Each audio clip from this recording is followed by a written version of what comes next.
In dealing with the railway staff, I think there is no question of greater importance than that of assuring the Class 4 staff of a prospect of continuous advancement in proportion to their merit.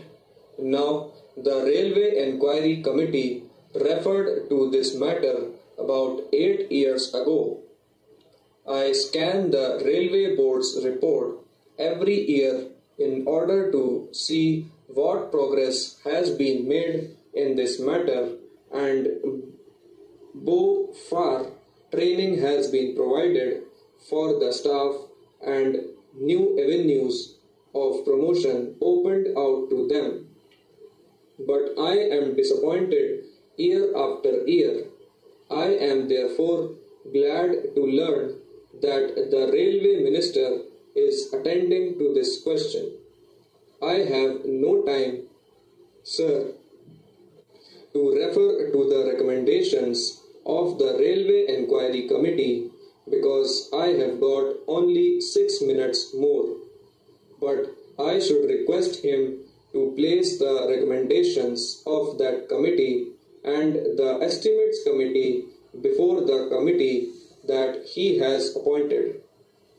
One of the most important recommendations made by the Railway Enquiry Committee was that efforts should be made to make every member of Class 4 staff literate. All our workers should be literate just as all our soldiers are, and although education is not the responsibility of the railways, yet I think that it will be in the interest of the railways themselves if they attend to the education of their workers. Now, sir, I come to one or two general questions which I think are of great importance. The burden on the Railway Board is increasing year after year. It has been increasing for 6 or 7 years almost now. Yet the size of the board remains what it was. I know that some additional members were appointed by the Railway Minister last year in order to help the members of the Railway Board.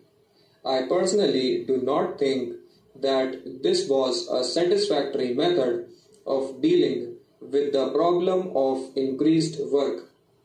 I hold the view that it is better to increase the strength of the board than to add to the number of officers. I should, however, like to know how far this experiment has succeeded. The Railway Minister has not said a word about it in his budget speech, although it is a matter of great importance. I should also like to know what the status of these additional members will be in the setup of the railways. Another question to which I would like to refer is that of decentralization. I referred to this question last year also, but I do not think the Railway Ministry has paid the slightest attention to this question. Railway plans throw a heavy amount of work on every officer or member of the Railway Board down to the divisional superintendent and the officers under him. It is not unnecessary, therefore, to do two things.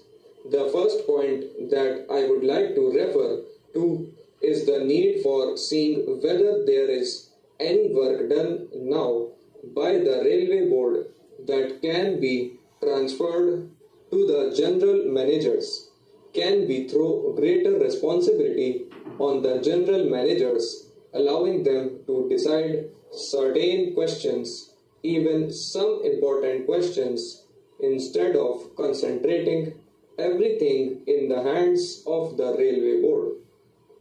The policy of centralization may be necessary in certain respects, but I do not think that the extent to which it has been followed has been conducive to efficiency or to the development of the initiative of the general managers and the officers under them.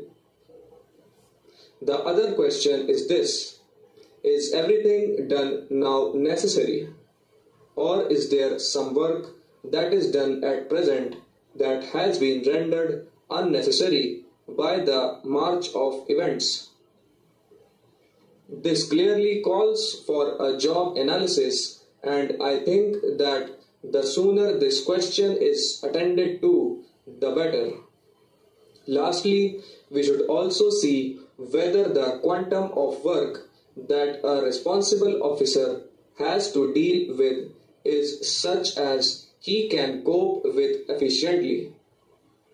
The work should not be so heavy as to prevent him from touring or giving some time to thinking out the new problems that are constantly presented to him in connection with the additional burden thrown on him.